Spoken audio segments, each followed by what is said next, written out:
Hey, what's good guys? This is Chris from WearTesters.com. Welcome back to the official WearTesters.com YouTube channel. And today we are talking about what I feel might be the best basketball shoe of 2019. Now, this is just a might. This is something that can be up for debate, especially right now. It's early on in the year. We normally do our top basketball shoes so far in June. But so far, the best basketball shoe right now,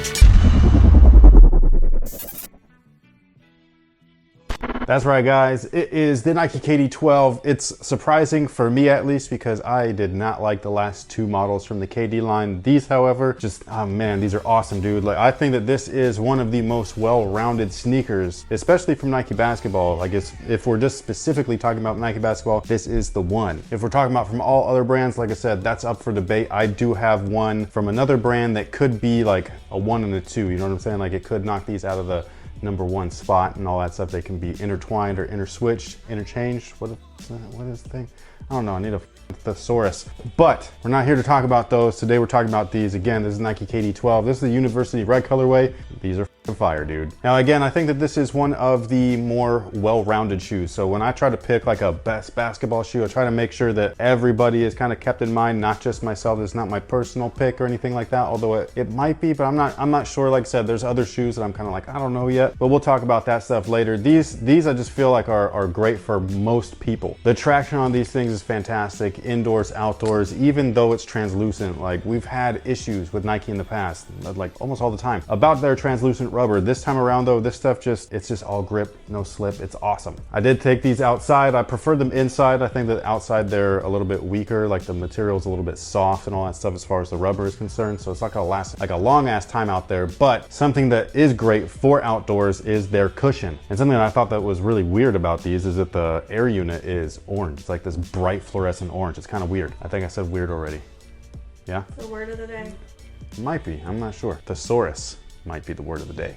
But the cushion on these guys, like I said, is bright orange. Real interesting, especially because it's one of those things that you just don't see. It's legitimately inside the shoe. I do think that it would have been cool if they would have highlighted that hex zoom unit on the heel in the same color, just like noting that it's there, but instead you don't see it. You don't feel it either, so I guess that's cool. The midsole on these guys is Phylon, like I've said in their previous like detailed look, or if you check out the performance review. And then what they've done to make that Phylon special is they have drilled holes in everything. And I know that sounds weird. It's like, yo, why are you making, like, you're removing stuff? Why is that good? It's because it adds compression. And when you have a midsole like this that is caged, especially all on the lateral side, and especially in the forefoot on that medial side as well, the only real exposed unit is right here on the interior, like midfoot and heel. What that's gonna do is that's gonna allow that foam to compress inwards because it doesn't have the ability to move outwards. So it really works alongside the full-length zoom unit that is in place of the Strobel board, and it just makes everything really fluid and feel awesome underfoot. And again, this is something, or a setup as far as cushion is concerned, that most people are gonna enjoy. A lot of people, like big guys, they want cushion. This gives you that. Little guys, they want cushion, but not too much, just enough to be able to, you know, zip on your way. These gotcha. Some people want to be able to feel the cushion. Some people love the cushion that other shoes offer, but they can't really feel it. So these guys gotcha. You can feel the zoom in these things. It feels awesome. It's got a little bit of everything. You're not too high, you're not too low, all that stuff. This is just like, man, these are awesome, dude. These are great. And on top of that, they added splatter paint on these things. I mean, what more can you ask for? It performs well. Okay, that's the first thing. The second thing, it's not too expensive. It's pretty expensive, but not too expensive. The third thing, splatter paint. You get me every time with that one. The materials on these guys, nothing special. Honestly, it looks cheap, and a lot of people have actually said that. They're like, yo, those look mad cheap. They look like they're flimsy and loose. You can even kind of see that right there where the top screen layer mesh kind of goes away from the quad axial fly wire underneath, as well as the booty structure underneath that. So it's definitely up for discussion whether or not this material is premium or not. Actually, I take that back. It's not really up for discussion. This stuff just does look cheap, so I'm not gonna front on that. But as far as performance is concerned, because that's what these things are ultimately made for, it does work. It works well. It gives you exactly what you're looking for as long as that is very little break-in time. And that's what this type of setup offers. The fuse areas that are kind of in those high wear areas are in place to protect the material that is underneath it, which is that screen mesh. So I get it. I think it's cool. I do think that the highlight of the material though is that quad axial fly wire. That is legit. It's a finger trap for your feet. The more pressure or torque that you apply to it, the tighter that it gets, the higher the tension rate, and it locks your foot in, and it does a really damn good job of it. It like baffles me sometimes because, like, you know, like I said, the KD9, awesome. KD7, awesome. KD8, it was okay. It wasn't great or anything, but it wasn't horrible. It wasn't KD11. And then they come out of the park with these and you're just like, man, where was this the last 2 years? These are so dope. Maybe they were taking those last 2 years to really fine tune these. And so they were like, yo, just put these out. Put out the KD10, it's all good, man. We'll just collect 150 from people to buy them. Put out the KD11, man, it's all good.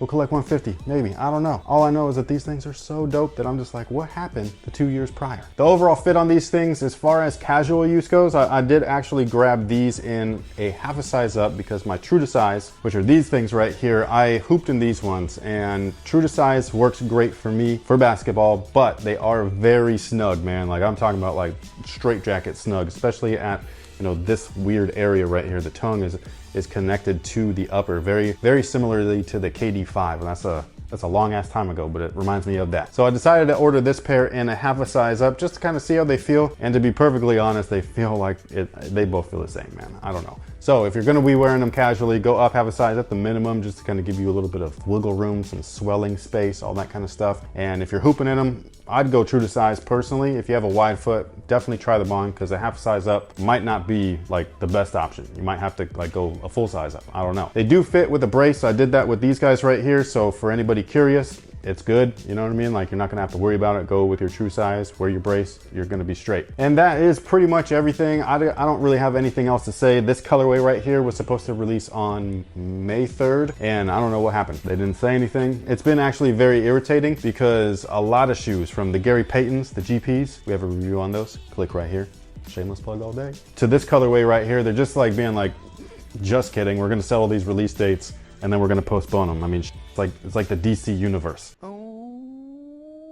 But for sneakers, it's crazy. So I think these were pushed back to mid-May. So I think these are gonna release on the 15th. I don't know why. Whatever it is, these were pushed. I don't know what to tell you. They are available.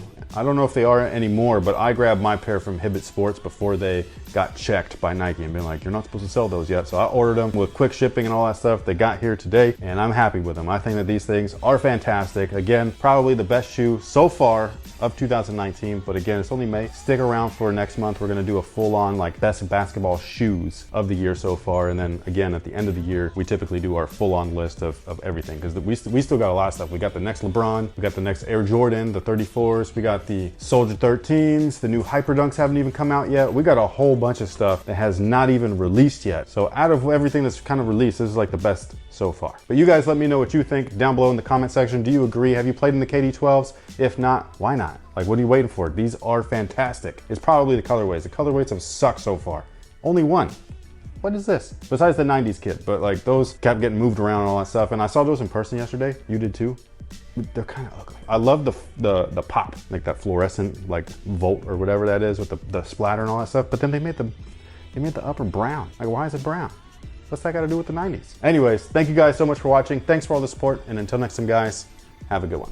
But yo, these things are mad comfy.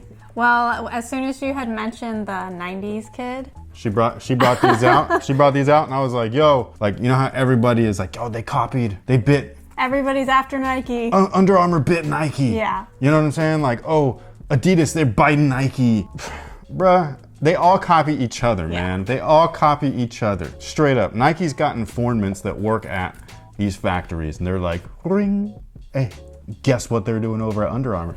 Nike's like, what is it? And they're like, that's a great idea. Let's go make it first. I'm just saying. If you don't know what these are, they're the special edition Ayesha Curry Mother's Day from 2 years ago. This is the Curry 302. These were awesome. Hella awesome. On court. These are ugly, I think.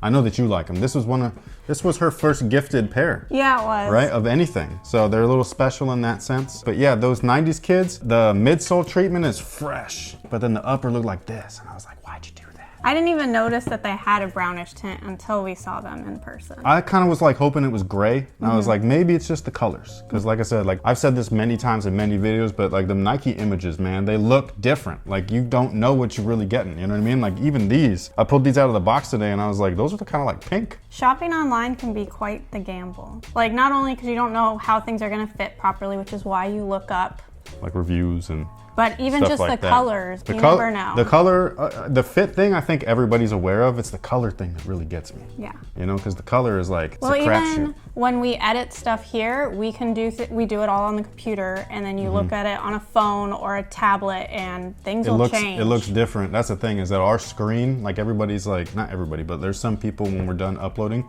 your thing's dark or it's too bright or whatever, and I'm like, but when we do it on this, it looked good. So that's what we put up. Yeah. And then we will look at it on our phone afterward or on an app or whatever it is and all that stuff. And yeah, it does look different. I don't know what happens, but something happens and it's not us. What do you think about these though? Like these are, this colorway, this I think sucks. Like I think that a lot of people like these just because they're team shoe kind of color. A lot of people like with the black look or triple black. I'm not a fan of that on or off court really. Would you wear these casually? Off court? No. No, really? As much as I liked the Kyrie 4s and all those fun colors, maybe I like the Golden State Warrior ones of these. No, see those ones I thought that I liked, and then I saw more pictures and I was like, oh no. Oh, well what I've seen of them so far, but there's something about this rear part that I don't really love visually on you guys. So when I was rocking them, you weren't like, those are dope? I was not sitting over here drooling, no. Well, note to self, don't wear the KD12s to go watch Endgame for the 4th time. Don't wear these to bed. Why the hell would you? Why would you do that? There's no shoes in the bed. She's nasty.